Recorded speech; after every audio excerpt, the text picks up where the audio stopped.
Paano kung sa mismong sandaling ito, sinusubukang makipag-usap sa iyo ang Diyos, pero hindi mo namamalayan, binabalewala mo ang mga senyales na inilagay niya mismo sa harap ng iyong mga mata? Hayaan mo akong magsimula sa isang tanong na maaaring tumagos sa iyong puso. Naramdaman mo na ba na may kulang sa iyong buhay, na kahit ginagawa mo ang lahat ng tama, para ka pa ring nakakulong sa isang siklo ng paghihirap? Marahil ay nararamdaman mo ang isang kawalan, isang patuloy na pakikibaka, o kaya'y isang hinanakit na hindi mo maipaliwanag. At paano kung sabihin ko sa iyo na ang pagbaliwala sa mga sinyalis ng Diyos ang maaaring humihila sa iyo palayo sa kapayapaan, tagumpay at kasaganaan na hinanda niya para sa iyo? Ngayon, tatalakayin natin ang isang tema na maaaring magpabago sa iyong buhay. Ikaw ay nagpapabaya sa mga palatandaan ng Diyos, at ito ang nagdudulot ng iyong paghihirap. Mayroong isang lihim,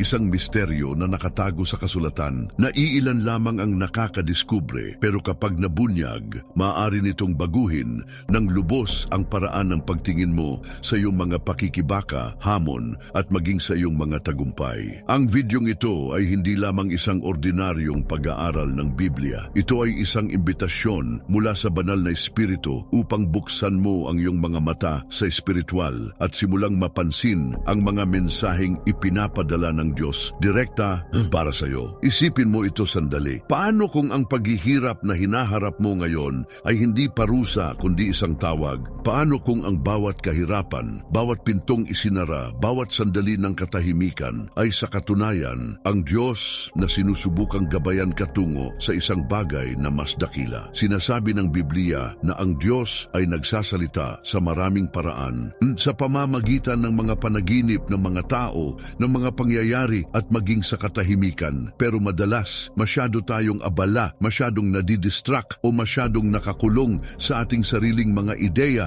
kaya't hindi natin napapansin. At ito ay may malaking halaga. Dinudulot nito ang pagkawala ng kapayapaan. Dinudulot nito ang pagkawala ng kagalakan. Dinudulot nito ang pagkawala ng direksyong nais ibigay ng Diyos sa atin. Sa susunod na mga minuto, matutuklasan mo kung paano kilalanin ang mga senyalis na ito, maunawaan kung ano ang sinusubukang sabihin sa iyo ng Diyos, at higit sa lahat kung paano itigil ang pagdurusa dahil sa pagbaliwala sa boses ng Ama. Ang napag-aaral na ito ay maaaring maging punto ng pagbabago na hinintay mo. Ang sandali kung kailan sa wakas ay mauunawaan mo kung bakit nangyayari ang ilang mga bagay at kung paano mababago ng Diyos ang iyong realidad.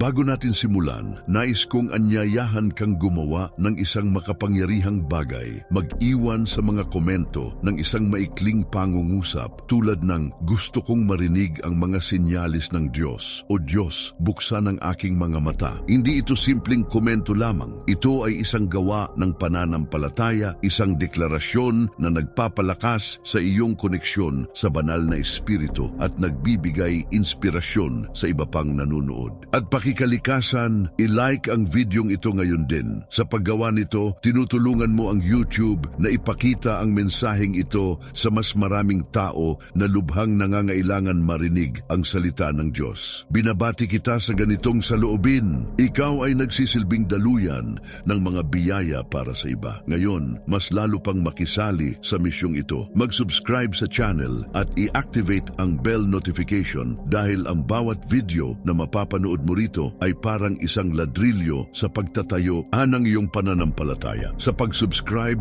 sinasabi mong oo sa pakikinig sa mga senyalis ng Diyos at sa pagiging bahagi ng isang komunidad na naghahangad ng espiritual na paglago. Maraming tao sa buong mundo ang gumagamit ng channel na ito bilang suporta sa espiritual, lalo na ang mga walang malapit na simbahan o mga nahaharap sa mga sandali ng kalungkutan. Ang iyong aktibong pakikilahok, pag-like, pag-komento, pag-subscribe ay gumagawa ng malaking pagbabago. Nais ko rin sanang hilingin na magbahagi ka sa mga komento ng isang espesyal na bagay, isang sitwasyon kung saan naramdaman mong sinusubukang makipag-usap sa iyo ang Diyos, o kaya'y isang kahilingan ng panalangin upang mabuksan ang iyong mga mata sa espiritual. Lumilikha ito ng isang kadena ng pananampalataya sa pagitan natin, at nangangako akong ipapanalangin ko ang bawat komentong iiwan mo. Sa wakas, maging alerto dahil ang pangalawa sa huling bahagi ng videong ito ay maaaring maglaman ng susi upang ma-unlock ang isang makapangyarihang biyaya sa iyong buhay. Ihanda ang iyong puso dahil magsisimula na ang pag-aaral, ang bulong ng Diyos sa katahimikan. Nakaranas ka na ba ng sandali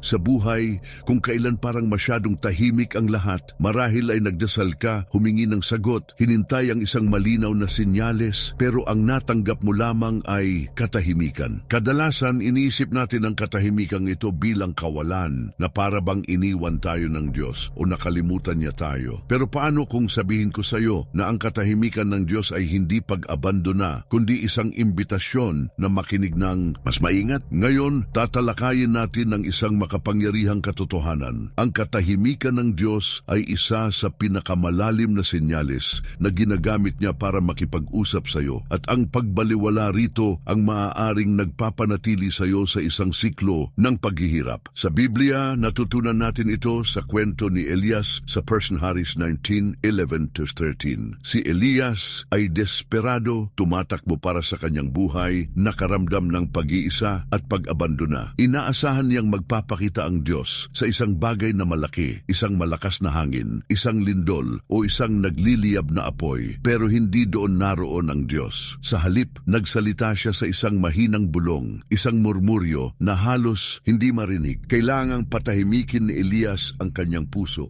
at maging maingat sa pakikinig upang mapansin na ang Diyos ay naroon sa kanyang tabi sa lahat ng oras. Isipin ang iyong buhay ngayon. Ilang beses mo bang binabaliwala ang katahimikan ng Diyos dahil inaasahan mo ang isang bagay na malaki at halata? Marahil ay humihingi ka ng himala sa pananalapi, pero ginagabayan ka ng Diyos na matuto ng pasensya at pagtitiwala sa katahimikan ng paghihintay. O baka naghihintay ka ng malinaw na sagot tungkol sa isang mahalagang desisyon, pero hinintay ka ng Diyos na huminto, magmuni-muni at pakinggan ang inilagay niya na sa iyong puso. Ang katahimikan ng Diyos ay hindi walang laman. Ito ay puno ng layunin, puno ng direksyon, puno ng pag-ibig. Pero para marinig ito, kailangan mong itigil ang pagtakbo, itigil ang pagkakaroon ng distraksyon mula sa ingay ng mundo, at matutong makinig gamit ang mga tainga ng pananampalataya. Nais kong isipin mo ang iyong sarili bilang si Elias sa sandaling ito. Nasa yungib ka ng iyong buhay, marahil isang yungib ng takot, pag-aalinlangan o pagod.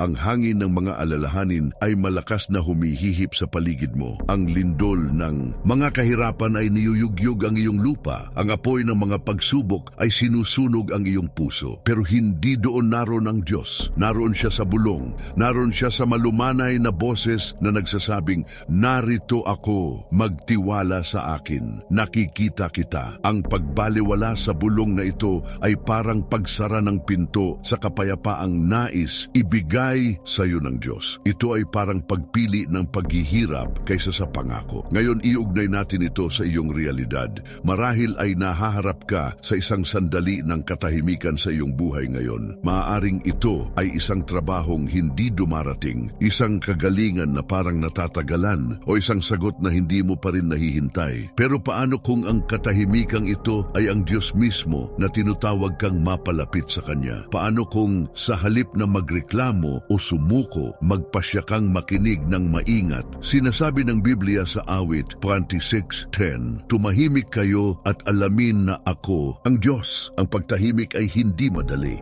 Nangangailangan ito ng tapang, nangangailangan ito ng pananampalataya. Pero sa lugar na ito ng katahimikan, kung saan mo sinisimulang mapansin ang mga senyales na ipinapadala ng Diyos, nais kong hamunin kang gumawa ng isang praktikal na bagay ngayon. Maglaan ng isang sandali sa iyong araw upang manatili sa katahimikan kasama ang Diyos. Huwag humingi ng kahit ano, huwag magsalita ng kahit ano, makinig lamang. Tanungin siya, "Panginoon, ano ang sinusubukang ituro sa akin ng iyong katahimikan?" Maaaring magulat ka sa iyong matutuklasan. Marahil ay ipinapakita sa iyo ng Diyos ang isang bahagi ng iyong buhay na nangangailangan ng pagbabago. Marahil ay inihahanda ka niya para sa isang biyayang hindi mo pa nakikita. Pero isang bagay ang sigurado, kapag natuto kang makinig sa bulong ng Diyos, ang paghihirap ay nagsisimulang mawalan ng lakas at ang kapayapaan ay nagsisimulang pumalit. Bago natin pagpapatuloy, nais kong anyayahan kang maging miyembro ng channel. Sa paggawa nito, tinutulungan mo ang magdala ng pagkain sa mga taong nagugutom sa buong mundo na nagiging bahagi ng isang misyon na nagbabago ng mga buhay. At pakikalikasan,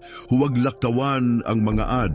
Kung hindi mo kayang maging miyembro, ang bawat panonood ay gumagawa rin ng malaking pagbabago. Ang iyong pakikilahok ay isang binhi na itinanim sa kaharian ng Diyos at nagpapasalamat ako sa iyo mula sa puso. Nais ko ring hilingin na mag-iwan ka ng komento na nagsasabing gusto kong marinig ang bulong ng Diyos o isang bagay na nagpapahayag kung ano ang kahulugan ng sandali ng katahimikan para sa iyo. Ang simpleng gawaing ito ay nagpapalakas sa iyong pananampalataya at nagbibigay inspirasyon sa iba pang nanonood. At narito ang isang tanong na makakapukaw sa iyong puso. Paano kung ang susunod na senyales ng Diyos ay hindi dumating sa katahimikan, kundi sa pamamagitan ng isang taong hindi mo inaasahan? Sa susunod na paksa, tatalakay natin kung paano gumagamit ang Diyos ng mga ordinaryong tao para magpadala ng mga pambihirang mensahe. Maghanda dahil ang susunod ay maaaring magbago sa paraan ng pagtingin mo sa mga koneksyon sa iyong buhay. Ang mensahe ng Diyos sa mga hindi inaasahang tao. Naisip mo na ba na ang Diyos ay maaaring magsalita sa iyo sa pamamagitan ng isang taong hindi mo kailanman inasahan? Marahil ay isang estranghero sa daan, isang kaibigan na matagal mo nang hindi nakakausap,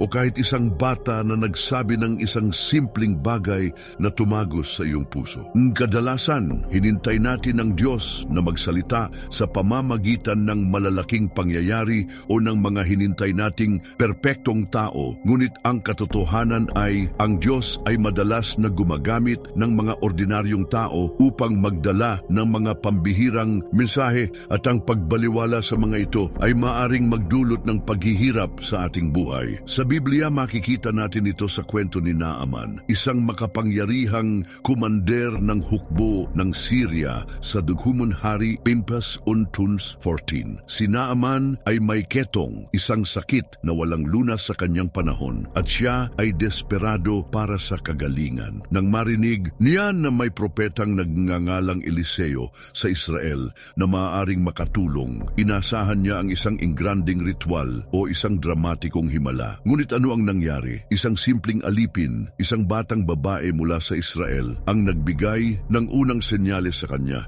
na nagsasabing pumunta siya kay Eliseo. At nang makarating si Naaman kay Eliseo, ang propeta ay hindi man lang lumabas upang salubungin siya. Sa halip, ipinadala niya ang kanyang lingkod upang sabihin kay Naaman na maghugas lamang sa ilog Jordan ng 7 beses. Si Naaman ay nagalit. Inasahan niya ang isang bagay na kahanga-hanga, ngunit ang Diyos ay nagsalita sa pamamagitan ng mga hindi inaasahang tao, isang batang alipin at isang simpleng lingkod. Kung binabaliwala ni Naaman ang mga mensaheng ito, hindi siya kailanman gagaling. Isipin ang iyong buhay ngayon. Ilang beses mo bang binabaliwala ang mga salita ng isang taong hindi mo inisip na mahalaga? Marahil ay isang payo mula sa isang katrabaho, isang salita ng karunungan mula sa isang matanda, o kahit isang simpleng komento mula sa isang bata na nagpaisip sa iyo. Ang Diyos ay hindi palaging nagsasalita sa pamamagitan ng mga pastor o propeta. Minsan, ginagamit niya ang mga tao sa paligid mo, ang mga hinintay mong hindi magkakaroon ng anumang mahalagang sasabihin. Pero kapag binabaliwala mo ang mga mensaheng ito, maaaring nawawala ka sa isang mahalagang senyales na inilagay ng Diyos upang gabayan ka palayo sa paghihirap at patungo sa kanyang plano. Nais kong isipin mo ang iyong sarili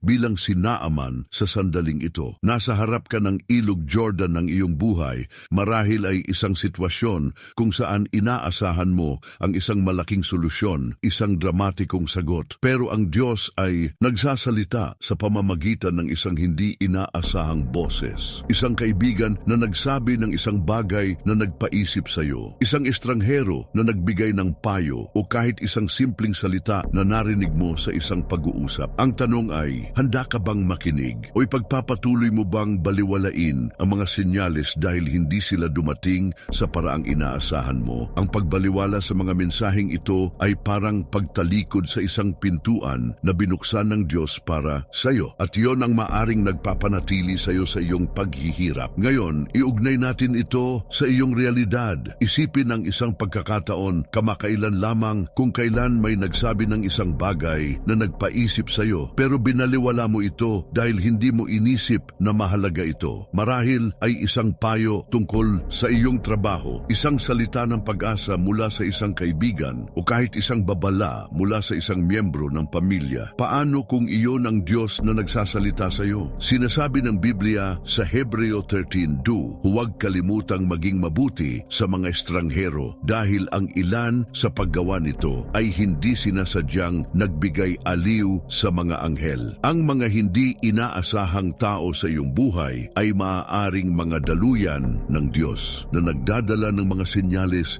na kailangan mo upang malampasan ang iyong mga hamon. Nais kong hamunin kang gumawa ng isang praktikal na bagay ngayon. Sa susunod na araw, bigyang pansin ang mga tao sa paligid mo, ang kanilang mga salita, ang kanilang mga payo, kahit ang kanilang mga simpleng komento. Tanungin ang Diyos, Panginoon, sino ang ginagamit mo upang magsalita sa akin ngayon? Maaring magulat ka sa kung sino ang pipiliin ng Diyos upang magdala ng mensahe sa iyo. Pero kapag natuto kang makinig sa mga hindi inaasahang boses, magsisimula kang makakita ng mga senyales ng Diyos sa mga lugar na hindi mo kailanman inisip na posible at ang iyong paghihirap ay magsisimulang maglaho habang sumusunod ka sa kanyang gabay. Bago natin ipagpatuloy, nais kong anyayahan kang maging miyembro ng channel. Sa paggawa nito, tinutulungan mo ang magdala ng damit sa mga taong nangangailangan sa buong mundo na nagiging bahagi ng isang misyon na nagbibigay ng pag-asa at dignidad at pakikalikasan. Huwag laktawan ang mga ad kung hindi mo kayang maging miyembro. Ang bawat panunood ay gumagawa rin ng malaking pagbabago. Ang iyong pakikilahok ay isang binhi na itinanim sa kaharian ng Diyos at nagpapasalamat ako sa iyo mula sa puso. Nais ko ring hilingin na mag-iwan ka ng komento na nagsasabing, handa akong makinig sa mga hindi inaasahang mensahe ng Diyos o isang bagay na nagpapahayag ng isang pagkakataon kung kailan naramdaman mong nagsalita ang Diyos sa pamamagitan ng isang hindi inaasahang tao. Ang simpleng gawaing ito ay nagpapalakas sa iyong pananampalataya at nagbibigay inspirasyon sa iba pang nanonood. At narito ang isang tanong na makakapukaw sa iyong puso. Paano kung ang Diyos ay nagsasalita rin sa iyo sa pamamagitan ng iyong mga kabiguan? Sa susunod na paksa, tatalakayin natin kung paano ginagamit ng Diyos ang mga pagsubok at pagkabigo upang magpadala ng mga senyales na maaaring magpabago sa iyong landas. Maghanda dahil ang susunod ay magbibigay liwanag sa mga pinakamadilim na sandali ng iyong buhay. Ang mga senyales ng Diyos sa iyong mga kabiguan, naisip mo na ba na ang iyong mga kabiguan, ang mga pintong isinara, ang mga pangarap na hindi natupad, ang mga plano na hindi nagkatotoo ay maaaring mga senyales mula sa Diyos. Kadalasan, kapag nahaharap tayo sa pagkabigo, iniisip natin na ito ay tanda ng pag-abandona o parusa. Pero paano kung sabihin ko sa iyo na ang Diyos ay gumagamit ng iyong mga kabiguan bilang mga makapangyarihang senyales upang gabayan ka tungo sa kanyang perpektong plano at ang pagbaliwala sa mga ito ang nagpapanatili sa iyo sa paghihirap? Sa Biblia, makikita natin ito sa kwento ni Jose sa Genesis 37 at 39:9-41. Bilang isang binata, si Jose ay nangarap ng kadakilaan na ang kanyang pamilya ay yuyukod sa kanya. Ngunit ang kanyang buhay ay nagbago nang siya ay ipagbili ng kanyang mga kapatid bilang alipin at pagkatapos ay ikulong sa bilangguan dahil sa isang maling akusasyon, isang kabiguan pagkatapos ng isa pa. Maaring naisip ni Jose na iniwan siya ng Diyos, na ang kanyang mga pangarap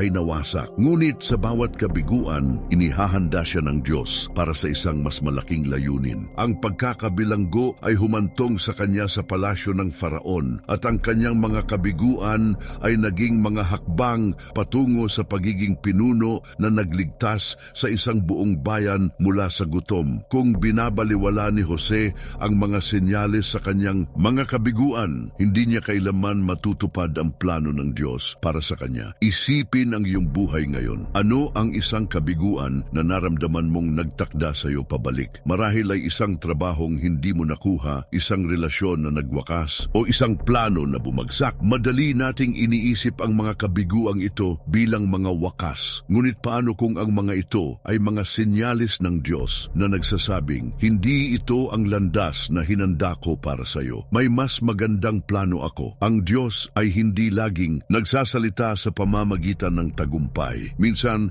ginagamit niya ang mga saradong pinto upang ituro sa atin ang tamang daan. Ang pagbaliwala sa mga senyales na ito ay parang pagtanggi sa gabay ng Diyos. At iyon ang maaaring nagdudulot ng paulit-ulit na paghihirap sa iyong buhay. Nais kong isipin mo ang iyong sarili bilang si Jose sa sandaling ito. Nasa bilangguan ka ng iyong buhay. Marahil ay isang bilangguan ng pagkabigo, pag-aalinlangan o sakit. Ang mga pinto ay nakasara at ang hinintay mong hinintay ay parang imposible na. Pero ang Diyos ay naroon, tahimik na gumagawa sa likod ng mga eksena gamit ang iyong mga kabiguan upang ihanda ka para sa isang bagay na mas malaki kaysa sa iyong naisip. Ang tanong ay, magtitiwala ka ba sa Kanya kahit na hindi mo pa nakikita ang buong larawan? O ipagpapatuloy mo bang baliwalain ang mga senyales sa iyong mga kabiguan na nanatiling nakakulong sa iyong sariling mga inaasahan? Ang pagpili na makinig sa Diyos sa mga sandaling ito ay maaaring ang susi upang ma-unlock ang mga biyayang hinintay mo. Ngayon, iugnay natin ito sa iyong realidad. Isipin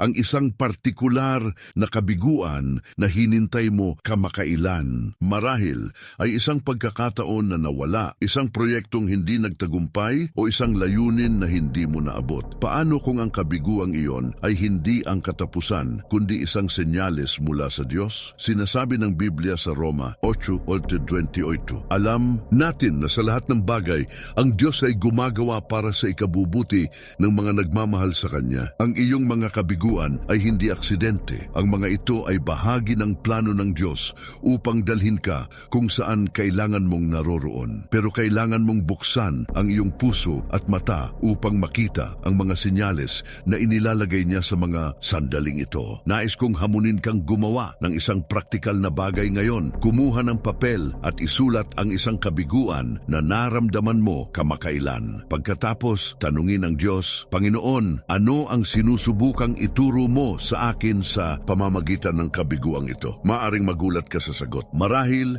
ay ginagamit ng Diyos ang kabiguang iyon upang ituro sa iyo ang isang bagong direksyon, palakasin ang iyong pananampalataya o ihanda ka para sa isang biyayang mas malaki kaysa sa iyong naisip. Kapag natuto kang makakita ng mga senyales ng Diyos sa iyong mga kabiguan, ang iyong paghihirap ay magsisimulang maging isang daan patungo sa layunin ng Diyos. Bago natin ipagpatuloy, nais kong anyayahan kang maging miyembro ng channel. Sa paggawa nito, tinutulungan mo ang magbigay ng suporta sa mga balo na nahihirapan sa buong mundo, na nagiging bahagi ng isang misyon na nagdadala ng pag-asa at pag-aalaga at pakikalikasan. Huwag laktawan ang mga ad kung hindi mo kayang maging miyembro. Ang bawat panunood ay gumagawa rin ng malaking pagbabago. Ang iyong pakikilahok ay isang binhi na itinanim sa kaharian ng Diyos at nagpapasalamat ako sa iyo mula sa puso. Nais ko ring hilingin na mag-iwan ka ng komento na nagsasabing, magtitiwala ako sa mga senyales ng Diyos sa aking mga kabiguan. O isang bagay na nagpapahayag ng isang kabiguan kung saan naramdaman mong ginagabayan ka ng Diyos. Ang simpleng gawaing ito ay nagpapalakas sa iyong pananampalataya at nagbibigay inspirasyon sa iba pang nanonood. At narito ang isang tanong na makakapukaw sa iyong puso. Paano kung ang Diyos ay nagsasalita rin sa iyo sa pamamagitan ng mga bagay na hinintay mo? Sa susunod na paksa, tatalakayin natin kung paano ginagamit ng Diyos ang mga panahon ng paghihintay upang magpadala ng mga senyales na maaring magpabago sa iyong pananampalataya. Maghanda dahil ang susunod ay magbibigay ng bagong kahulugan sa mga sandali ng iyong paghihintay. Ang mga senyales ng Diyos sa panahon ng paghihintay. Naramdaman mo na ba na ang buhay ay parang isang mahabang linya ng paghihintay? Hinintay ang sagot sa iyong panalangin panalangin, hinintay ang pagbabago sa iyong sitwasyon, hinintay ang katuparan ng pangako ng Diyos. Sa mga sandaling ito, madaling isipin na ang Diyos ay nakalimot sa iyo o na ang iyong mga panalangin ay hindi narinig. Pero paano kung sabihin ko sa iyo na ang mga panahon ng paghihintay ay hindi pagkaantala, kundi mga banal na sandali kung saan ipinapadala ng Diyos ang kanyang mga senyales upang ihanda ka para sa kanyang plano, at ang pagbaliwala sa mga ito ang nagpapanatili sa iyo sa paghihirap? Sa Biblia, makikita natin ito sa kwento ng mga Israelita sa Exodo 32. Matapos iligtas ng Diyos ang mga Israelita mula sa pagkaalipin sa Ehipto, sila ay naghintay sa paanan ng bundok Sinai habang nakikipag-usap si Moises sa Diyos. Ngunit ang paghihintay ay naging masyadong mahaba para sa kanila. Sa halip na magtiwala, sila ay gumawa ng isang ginintuang baka at sumamba dito na binabaliwala ang mga senyalis ng Diyos sa kanilang panahon ng paghihintay. Ang kanilang kawalan ng pasensya ay humantong sa paghihirap at pagkakasala, ngunit ang Diyos ay nanatiling tapat gamit ang panahon ng paghihintay upang turuan sila ng pananampalataya at pagsunod. Kung naghintay lamang sila ng may pananampalataya, may iwasan nila ang sakit ng kanilang mga pagkakamali. Isipin ang iyong buhay ngayon. Ano ang hinintay mo? Marahil ay isang sagot sa isang panalangin para sa kalusugan, isang pagkakataon sa trabaho, o isang pagbabago sa isang relasyon. Madali nating iniisip ang paghihintay bilang isang walang kwentang panahon. Ngunit paano kung ang mga sandaling ito ay mga senyalis ng Diyos na nagsasabing, ihanda ang iyong puso dahil may hinanda akong mas malaki para sa iyo. Ang Diyos ay hindi laging nagsasalita sa pamamagitan ng agarang sagot. Minsan, ginagamit niya ang mga panahon ng paghihintay upang hubugin ang iyong karakter, palakasin ang iyong pananampalataya, at iayon ka sa kanyang perpektong plano. Ang pagbaliwala sa mga senyales sa panahon ng paghihintay ay parang pagtanggi sa paghahanda ng Diyos, at iyon ang maaaring nagdudulot ng iyong paghihirap. Nais kong isipin mo ang iyong sarili bilang isang Israelita sa paanan ng bundok Sinai ng iyong buhay. Nakaupo ka, naghihintay, at ang katahimikan ay parang masyadong mabigat. Ang mga sagot na hinintay mo ay hindi dumarating, at ang tukso na sumuko o gumawa ng sarili mong plano ay malakas. Pero ang Diyos ay naroon, nagsasalita sa pamamagitan ng paghihintay na nagsasabing, magtiwala sa aking oras. Ako ang Diyos na naglaya sa iyo, at ako rin ang magdadala sa iyo sa pangako. Ang tanong ay, mananatili ka bang tapat sa panahon ng paghihintay o babaliwalain mo ang mga senyalis ng Diyos sa pamamagitan ng pagmamadali? Ang pagpili na maghintay ng may pananampalataya ay maaaring ang susi upang makita ang mga biyayang inihanda ng Diyos para sa iyo. Ngayon, iugnay natin ito sa iyong realidad. Isipin ang isang bagay na hinintay mo ngayon, isang sagot, isang pagbabago o isang katuparan. Paano kung ang panahon ng paghihintay na ito ay hindi pagkaantala kundi isang senyales mula sa Diyos? Sinasabi ng Biblia sa Isaiah 31, ngunit ang mga umaasa sa Panginoon ay magkakaroon ng panibagong lakas. Sila ay magsisipagtaas na may mga pakpak na tulad ng mga agila. Ang iyong paghihintay ay hindi pag-aaksaya ng oras. Ito ay isang pagkakataon upang makita ang mga senyalis ng Diyos sa iyong buhay, upang lumago sa pananampalataya at upang ihanda ang iyong puso para sa mga hinintay mong biyaya. Nais kong hamunin kang gumawa ng isang praktikal na bagay ngayon. Sa bawat araw ng iyong paghihintay, maglaan ng oras upang magdasal ng isang simpleng panalangin. Panginoon, tulungan mo akong makita ang iyong mga senyalis sa aking paghihintay. Pagkatapos, bigyang pansin ang maliliit na bagay, isang salita ng pag-asa, isang pagkakataon o isang pagbabago sa iyong pananaw. Maaaring ito ang mga senyalis ng Diyos na naghahanda sa iyo para sa isang bagay na mas malaki. Kapag natuto kang makakita ng mga senyalis ng Diyos sa panahon ng paghihintay, ang iyong paghihirap ay magsisimulang maging isang daan patungo sa kanyang mga pangako. Bago natin ipagpatuloy, nais kong anyayahan kang maging miyembro ng channel. Sa paggawa nito, tinutulungan mo ang magbigay ng pangangalaga sa mga ulila na nangangailangan sa buong mundo, na nagiging bahagi ng isang misyon na nagdadala ng pag-ibig at pag-asa at pakikalikasan. Huwag laktawan ang mga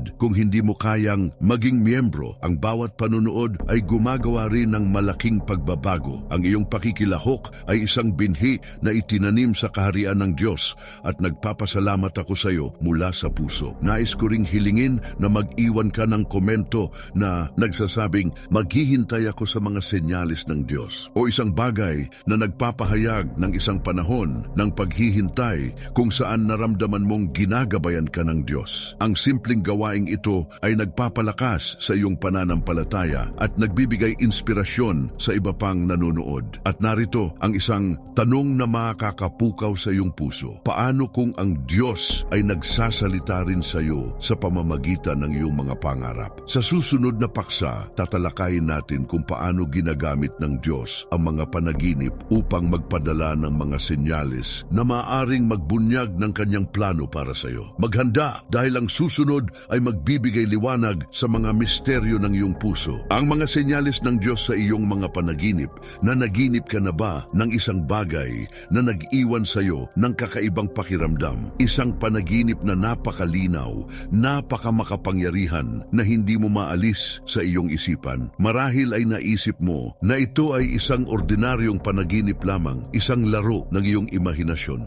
Pero paano kung sabihin ko sa iyo na ang Diyos ay maaring gumagamit ng iyong mga panaginip upang magpadala ng mga senyales na nagbubunyag ng kanyang plano para sa iyo, at ang pagbaliwala sa mga ito ay maaring nagdudulot ng paghihirap sa iyong buhay? Sa Biblia, makikita natin ito sa kwento ni Daniel sa Daniel 2. Si Haring Nebukadnezar ay nanaginip ng isang bagay na lubos na nakakabagabag, ngunit walang sinuman sa kanyang mga pantas na makapagpaliwanag nito maliban kay Daniel. Sa pamamagitan ng panalangin at pananampalataya, ipinahayag ng Diyos kay Daniel ang kahulugan ng panaginip na nagbunyag ng hinintay na mangyayari sa mga kaharian ng mundo. Ang panaginip ay hindi lamang isang random na larawan sa isipan ng hari. Ito ay isang senyales mula sa Diyos, isang banal na mensahe na nagbigay ng direksyon at babala. Kung binabaliwala ni Daniel ang senyales na ito, ang kahulugan ng panaginip ay mananatiling nakatago at ang mga kahihinatnan ay maaaring nagdulot ng mas malaking paghihirap. Isipin ang iyong buhay ngayon. May nanaginip ka na bang isang bagay na nag-iwan sa iyo ng katanungan o pakiramdam na may mas malalim na kahulugan ito? Marahil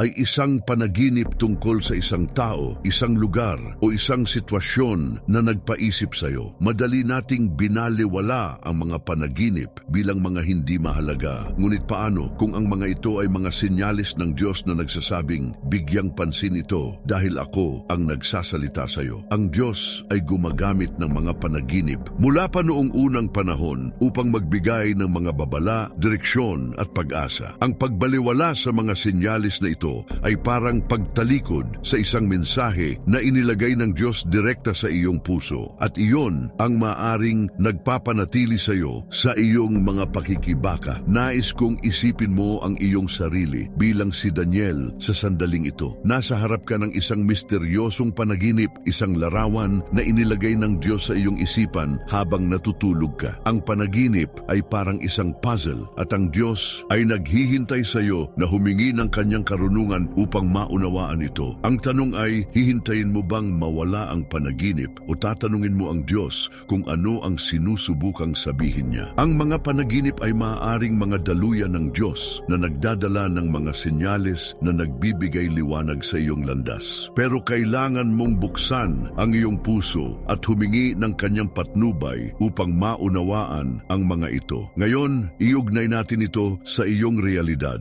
Isipin ang isang panaginip na naging makapangyarihan sa iyo kamakailan, o kahit isang panaginip mula sa nakaraan na hindi mo pa rin makalimutan. Paano kung ang panaginip na iyon ay isang senyales mula sa Diyos? Sinasabi ng Biblia sa Joel 12:28, sa mga huling araw, sabi ng Diyos, ibubuhos ko ang aking espiritu sa lahat ng tao. Ang inyong mga anak na lalaki at babae ay magpopropesya. Ang inyong mga binata ay makakakita ng mga pangitain at ang inyong mga matatanda ay managinip ng mga panaginip. Ang iyong mga panaginip ay maaaring bahagi ng plano ng Diyos upang makipag-usap sa iyo, nagbibigay ng mga babala, gabay o pag-asa. pero kailangan mong bigyang pansin ang mga ito at tanungin ang Diyos kung ano ang ibig nilang sabihin. Nais kong hamunin kang gumawa ng isang praktikal na bagay ngayon. Simulan ang isang dream journal. Sa susunod na managinip ka ng isang bagay na nagpaparamdam sa iyo ng kakaiba, isulat ito kaagad. Pagkatapos, magdasal at tanungin ang Diyos, Panginoon, ano ang sinusubukang ipahayag mo sa akin sa panaginip na ito? Bigyang pansin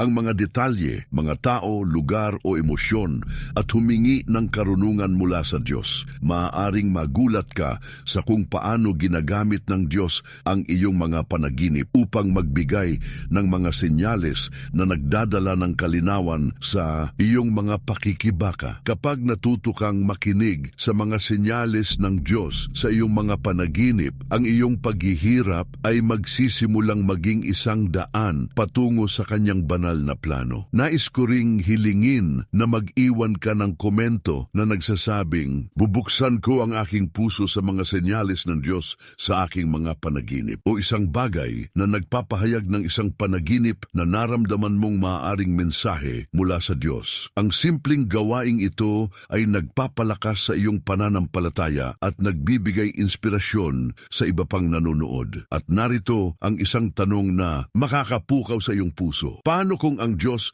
ay nagsasalita rin sa iyo sa pamamagitan ng mga ordinaryong sandali ng iyong araw? Sa susunod na paksa, tatalakayin natin kung paano ginagamit ng Diyos ang mga simpleng pangyayari sa iyong buhay upang magpadala ng mga senyales na maaring magpabago sa iyong pananaw. Maghanda dahil ang susunod ay magbibigay liwanag sa mga nakatagong sandali ng iyong araw-araw na buhay. Ang mga senyalis ng Diyos sa mga ordinaryong sandali. Naisip mo na ba na ang Diyos ay maaaring nagsasalita sa iyo sa pamamagitan ng mga simpleng sandali ng iyong araw? Isang ngiti mula sa isang estranghero, isang awit na narinig mo sa radyo, o isang biglang pagbabago sa iyong plano. Kadalasan, hinintay natin ang Diyos na magsalita sa pamamagitan ng malalaking pangyayari o dramatikong karanasan, ngunit ang katotohanan ay ang Diyos ay madalas na gumagamit ng mga ordinaryong sandali upang magpadala ng mga senyales na nagbibigay liwanag sa iyong landas, at ang pagbaliwala sa mga ito ay maaaring nagdudulot ng paghihirap sa iyong buhay. Sa Biblia, makikita natin ito sa kwento ni Ruth sa aklat ng Ruth 2. Si Ruth ay isang balo, isang dayuhan sa isang bagong lupain na nagpupumilit upang mabuhay. Sa isang ordinaryong araw, habang nangangalap siya ng mga natirang butil sa isang bukirin, hindi niya alam na ang simpleng gawaing ito ay isang senyales mula sa Diyos. Ang bukirin na kanyang pinili ay pag-aari ni Boaz, isang lalaking magiging mahalaga sa kanyang hinintay. Ang ordinaryong sandali ng pag-aani ay naging isang banal na pagkakataon na humantong kay Ruth sa isang buhay ng pagpapala at layunin bilang bahagi ng lahi ni Jesus. Kung binabaliwala ni Ruth ang mga ordinaryong sandaling ito, maaaring hindi niya natagpuan ang plano ng Diyos para sa kanya. Isipin ang iyong buhay ngayon. Ano ang isang ordinaryong sandali na maaaring nagdala ng isang kakaibang pakiramdam? Marahil isang pag-uusap na nag-iwan sa iyo ng inspirasyon, isang biglang pagbabago sa iyong schedule, o isang simpleng kaganapan na nagpaisip sa iyo. Madali nating binaliwala ang mga sandaling ito bilang mga hindi mahalaga. Ngunit paano kung ang mga ito ay mga senyales ng Diyos na nagsasabing, narito ako, ginagabayan kita sa bawat hakbang. Ang Diyos ay hindi laging nagsasalita sa pamamagitan ng malalaking himala. Minsan, ginagamit niya ang mga simpleng detalye ng iyong araw upang ipakita ang kanyang presensya at direksyon. Ang pagbaliwala sa mga senyalis na ito ay parang pagtalikod sa mga maliliit na gabay na inilagay ng Diyos upang dalhin ka palayo sa paghihirap. Nais kong isipin mo ang iyong sarili bilang si Ruth sa sandaling ito. Naglalakad ka sa bukirin ng iyong buhay, marahil isang araw nang nakagawi ang gawain, trabaho o pang-araw-araw na responsibilidad. Ang mga sandali ay parang ordinaryo, ngunit ang Diyos ay naroon, maingat na inilalagay ang mga senyales sa iyong daan. Isang salita mula sa isang kaibigan, isang pagkakataon na lumitaw o isang simpleng pakiramdam na may mas malaking layunin. Ang tanong ay, bubuksan mo ba ang iyong mga mata upang makita ang mga senyales ng Diyos sa mga ordinaryong ordinaryong sandali? O ipagpapatuloy mo bang baliwalain ang mga ito bilang mga pagkakataon lamang? Ang pagpili na bigyang pansin ang mga sandaling ito ay maaaring ang susi upang ma-unlock ang plano ng Diyos para sa iyo. Ngayon, iugnay natin ito sa iyong realidad. Isipin ng isang ordinaryong sandali mula sa nakaraang linggo. Marahil, isang pagkakataong nagkita ka ng isang tao, isang bagay na narinig mo o isang simpleng kaganapan na nag-iwan sa iyo ng kakaibang pakiramdam. Paano kung ang sandaling iyon ay isang senyales mula sa Diyos? Sinasabi ng Biblia sa Mateo 10:29-31, hindi ba't dalawang maya ay naibebenta sa 1 sentimo? Gayunpaman, wala ni isa sa kanila ang mahuhulog sa lupa nang hindi alam ng inyong Ama. Kahit ang mga buhok sa inyong ulo ay bilang na lahat. Ang Diyos ay nagmamalasakit sa bawat detalye ng iyong buhay at ginagamit niya ang mga ordinaryong sandali upang magpadala ng mga senyales ng kanyang pag-ibig at gabay. Pero kailangan mong maging maingat upang mapansin ang mga ito. Nais kong hamunin kang gumawa ng isang praktikal na bagay ngayon. Sa loob ng isang araw, bigyang pansin ang mga ordinaryong sandali, isang ngiti, isang salita, isang pagkakataon. Sa bawat sandali, magdasal ng isang maikling panalangin. Panginoon, ipakita mo sa akin ang iyong senyales sa sandaling ito. Pagkatapos, pagnilayan kung paano maaaring ginagamit ng Diyos ang mga sandaling iyon upang gabayan ka. Maaaring magulat ka sa kung paano nagsisimulang magbunyag ang mga ordinaryong sandali ng mga banal na mensahe. Kapag natuto kang makakita ng mga senyales ng Diyos sa mga simpleng detalye ng iyong buhay, ang iyong paghihirap ay magsisimulang maging isang daan patungo sa kanyang layunin. Nais ko ring hilingin na mag-iwan ka ng komento na nagsasabing, makikita ko ang mga senyales ng Diyos sa aking mga ordinaryong sandali, o isang bagay na nagpapahayag ng isang ordinaryong sandali kung saan naramdaman mong nagsalita ang Diyos. Ang simpleng gawaing ito ay nagpapalakas sa iyong pananampalataya at nagbibigay inspirasyon sa iba pang nanonood. At narito ang isang tanong na makakapukaw sa iyong puso. Paano kung ang Diyos ay nagsasalita rin sa iyo sa pamamagitan ng iyong mga emosyon? Sa susunod na paksa, tatalakayin natin kung paano ginagamit ng Diyos ang iyong mga damdamin upang magpadala ng mga senyales na maaring magbago sa iyong puso. Maghanda dahil ang susunod ay magbibigay liwanag sa mga nakatagong mensahe sa loob mo. Ang mga senyales ng Diyos sa iyong mga emosyon. Naramdaman mo na ba ang isang biglang pagbabago sa iyong damdamin? Isang hindi maipaliwanag na kalungkutan, isang kakaibang kagalakan o isang pakiramdam ng babala na hindi mo maipaliwanag. Marahil ay binaliwala mo ang mga emosyong ito bilang mga simpleng reaksyon sa araw-araw na buhay. Pero paano kung sabihin ko sa iyo na ang Diyos ay maaaring gumagamit ng iyong mga emosyon upang magpadala ng mga senyales na nagbibigay gabay sa iyong puso, at ang pagbaliwala sa mga ito ay maaaring nagdudulot ng paghihirap sa iyong landas. Sa Biblia, makikita natin ito sa kwento ni Nehemias sa Nehemias 2:1-8. Si Nehemias, isang tagapaglingkod sa korte ng hari ng Persya, ay naramdaman ang isang malalim na kalungkutan sa kanyang puso nang marinig niya ang balita tungkol sa nasirang mga pader ng Jerusalem. Ang kalungkutang ito ay hindi lamang isang ordinaryong damdamin. Ito ay isang senyales mula sa Diyos na tumatawag kay Nehemias upang gawin ang isang makapangyarihang gawain ng pagpapanumbalik. Sa halip na baliwalain ng kanyang emosyon, dinala ni Nehemias ito sa Diyos sa panalangin, at ang Diyos ay gumamit ng kanyang kalungkutan upang buksan ng mga pinto para sa isang misyon na nagbago sa kasaysayan ng Israel. Kung binabaliwala ni Nehemias ang kanyang emosyon, maaaring hindi niya natupad ang plano ng Diyos para sa kanya. Isipin ang iyong buhay ngayon. Ano ang isang emosyon na naramdaman mo kamakailan na nag-iwan sa iyo ng katanungan? Marahil isang hindi maipaliwanag na takot, isang biglang pagnanais na tumulong sa isang tao, o isang pakiramdam ng kapayapaan sa gitna ng kaguluhan. Madali nating iniisip ang mga emosyong ito bilang mga pansamantalang damdamin. Ngunit paano kung ang mga ito ay mga senyales ng Diyos na nagsasabing, pakinggan mo ang iyong puso dahil ako ang nagsasalita sa iyo? Ang Diyos ay gumagamit ng iyong mga emosyon emosyon upang makuha ang iyong atensyon, gabayan ang iyong mga desisyon at dalhin ka palapit sa kanyang layunin. Ang pagbaliwala sa mga senyalis na ito ay parang pagtanggi sa isang personal na mensahe mula sa Diyos at iyon ang maaaring nagpapanatili sa iyo sa iyong mga pakikibaka. Nais kong isipin mo ang iyong sarili bilang si Nehemias sa sandaling ito. Nakaupo ka sa korte ng iyong buhay at isang emosyon ang biglang dumating. Isang bigat sa iyong puso, isang kagalakan na hindi mo maipaliwanag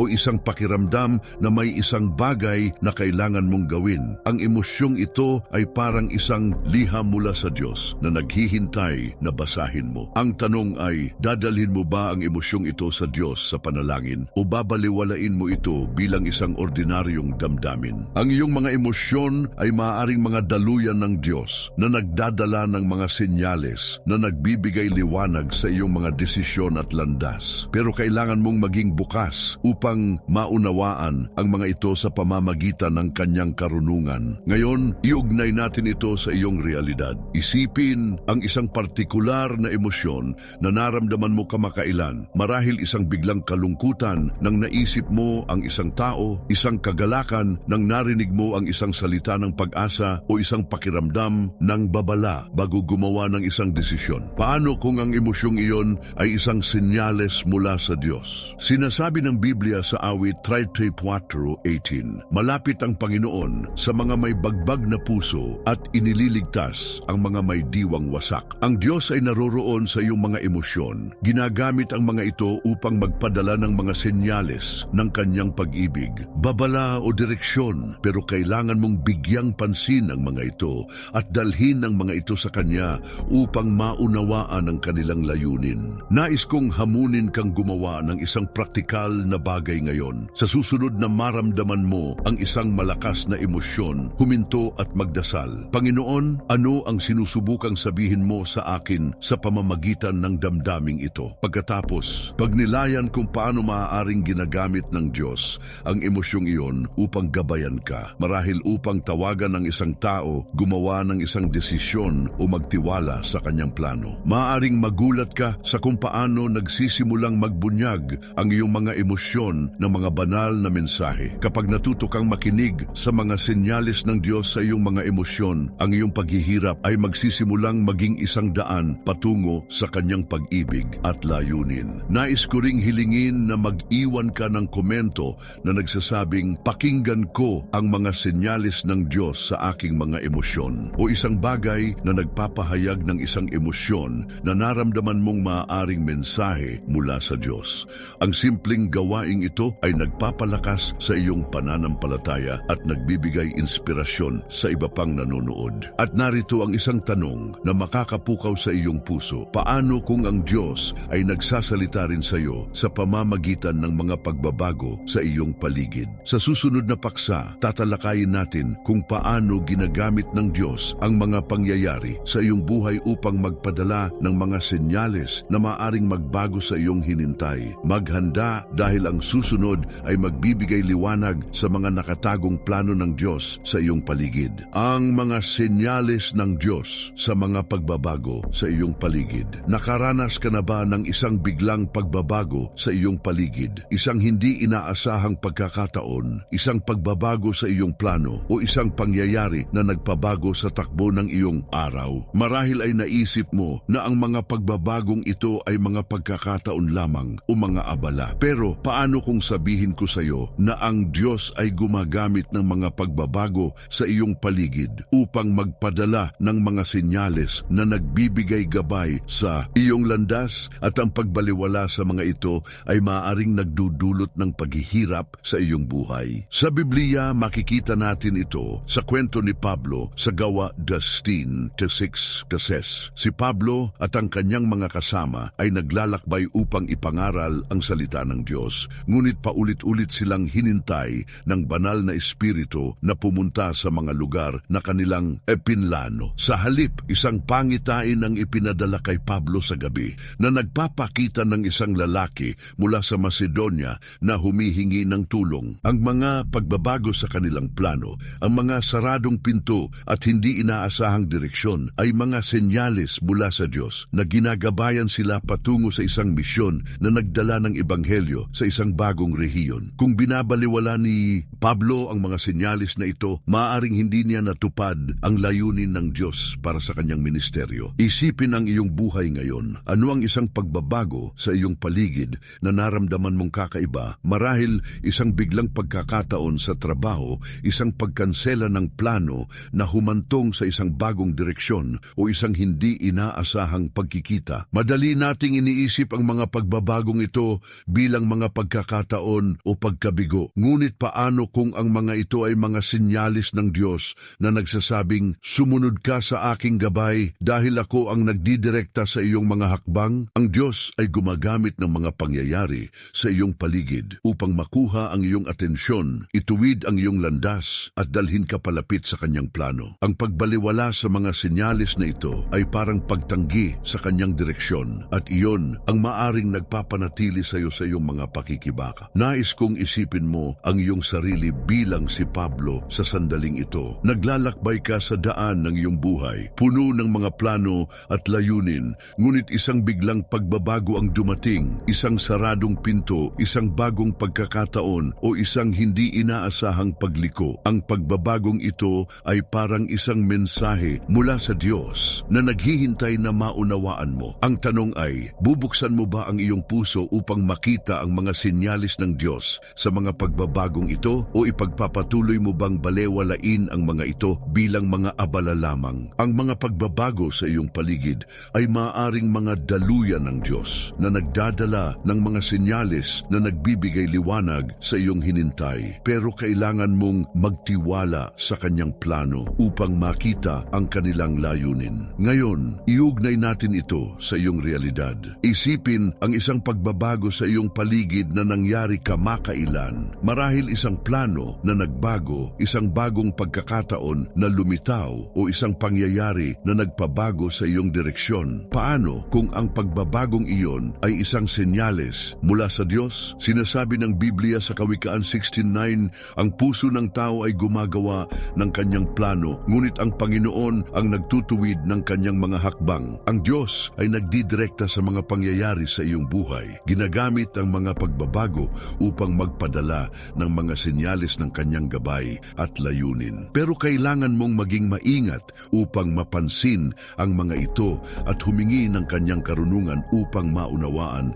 ang mga ito. Nais kong hamunin kang gumawa ng isang praktikal na bagay ngayon. Sa susunod na makaranas ka ng isang pagbabago sa iyong paligid, malaki man o maliit, huminto at magdasal. Panginoon, ano ang sinusubukang ipahayag mo sa akin sa pamamagitan ng pagbabagong ito? Pagkatapos, pagnilayan kung paano maaring ginagamit ng Diyos ang pangyayaring iyon upang gabayan ka, marahil upang ituro ang isang bagong landas, bigyan ka ng pagkakataon o palakasin ang iyong pananampalataya. Maaring magulat ka sa kung paano nagsisimulang magbunyag ang mga pagbabago ng mga banal na mensahe. Kapag natuto kang makinig sa mga senyalis ng Diyos sa mga pangyayari sa iyong paligid, ang iyong paghihirap ay magsisimulang maging isang daan patungo sa kanyang perpektong plano. Bago natin ipagpatuloy, nais kong anyayahan kang maging miyembro ng channel. Sa paggawa nito, tinutulungan mo ang magbigay ng suporta sa mga taong nasa kalye sa buong mundo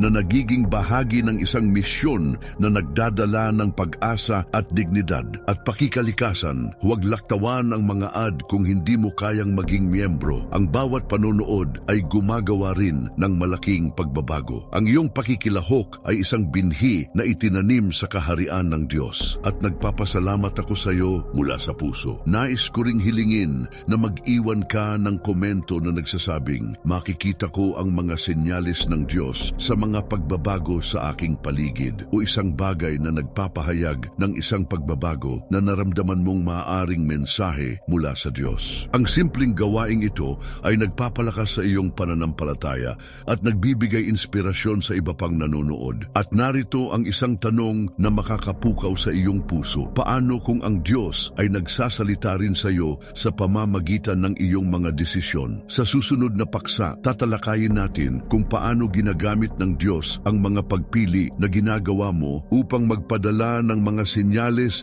na maaring magbago sa iyong buhay. Maghanda dahil ang susunod ay magbibigay magbibigay liwanag sa kapangyarihan ng iyong mga desisyon. Pagtatapos at panawagan sa pagkilos. Kung nakarating ka rito sa dulo ng ating pag-aaral, nais kong batiin ka mula sa kaibuturan ng aking puso. Hindi lahat ay may ganitong uri ng dedikasyon, ngunit ikaw ay espesyal. Ang pagpili mong manatili sa amin sa buong video ay isang patunay ng iyong pagnanais na marinig ang Diyos, na makita ang kanyang mga senyales at nabaguhin ang iyong buhay mula sa paghihirap tungo sa layunin ng Diyos. Sa pag-aaral na ito, natuklasan natin na ang Diyos ay nagsasalita sa iyo sa napakaraming paraan, sa katahimikan, sa mga hindi inaasahang tao, sa iyong mga kabiguan, paghihintay, panaginip, ordinaryong sandali, emosyon, at maging sa mga pagbabago sa iyong paligid. Pero ang tanong ngayon ay, handa ka bang buksan ang iyong puso at mata upang hindi na muling baliwalain ang mga senyales ng Diyos? Isipin ang iyong buhay bilang isang mahabang paglalakbay, at ang bawat senyales na ipinadala ng Diyos ay parang isang tanda sa daan na ginagabayan ka patungo sa isang destinasyon ng kapayapaan, kagalakan at layunin. Sa bawat pagkakataon na binabaliwala mo ang mga senyales na ito, para kang lumiko sa maling daan na humantong sa mga pakikibaka at paghihirap. Ngunit ngayon, dahil sa pag-aaral na ito, mayroon ka ng kaalaman at pananampalataya upang makita ang mga senyales ng Diyos sa bawat aspeto ng iyong buhay. Ang Diyos ay hindi tumitigil sa pagsasalita. Siya ay laging naroon, maingat na ginagabayan ka. Kahit sa mga sandaling pakiramdam mo ay nag-iisa ka. At ang pagpili mong panoorin ang video na ito hanggang sa dulo ay isang hakbang ng pananampalataya, isang deklarasyon na handa kang makinig at sumunod. Nais kong anyayahan kang gumawa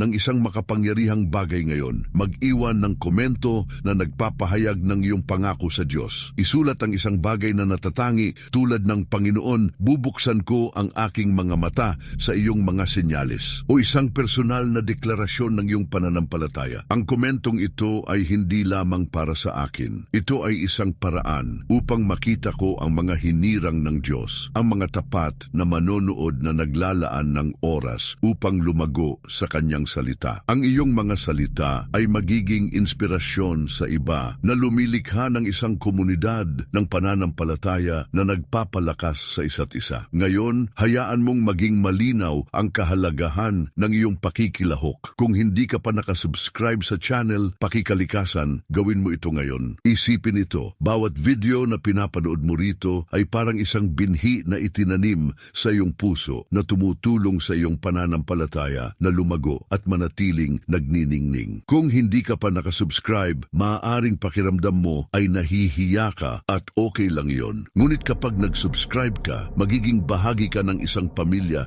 na naglalakbay patungo sa Diyos, at yon ay isang bagay na dapat ipagmalaki. Ibahagi rin ang video na ito sa isang tao, isang kaibigan, miyembro ng pamilya o kahit isang estranghero. Ang pagbabahagi ng video na ito ay parang pagpapadala ng isang ilaw sa kadiliman na nagdadala ng pag-asa sa isang taong maaaring nangangailangan nito. Isipin ang isang taong nagpupumilit ngayon na pakiramdam ay nawala. Ang iyong pagbabahagi ay maaaring ang paraan ng Diyos upang maabot sila. Ang channel na ito ay higit pa sa mga video. Ito ay isang misyon upang dalhin ang salita ng Diyos sa mga puso na nangangailangan nito. Maraming tao ang gumagamit ng mga pag-aaral na ito bilang kanilang espiritual na suporta, lalo na ang mga walang malapit na simbahan o mga nahihirapan sa kanilang pananampalataya. Ang iyong mga like, komento at pagbabahagi ay tumutulong na maipakita ng YouTube ang mensaheng ito sa mas maraming tao na nagpapalaganap ng ebanghelyo sa buong mundo. Kaya't Pakikalikasan, huwag itigil ang panunood ng mga video sa channel. Ang bawat pag-aaral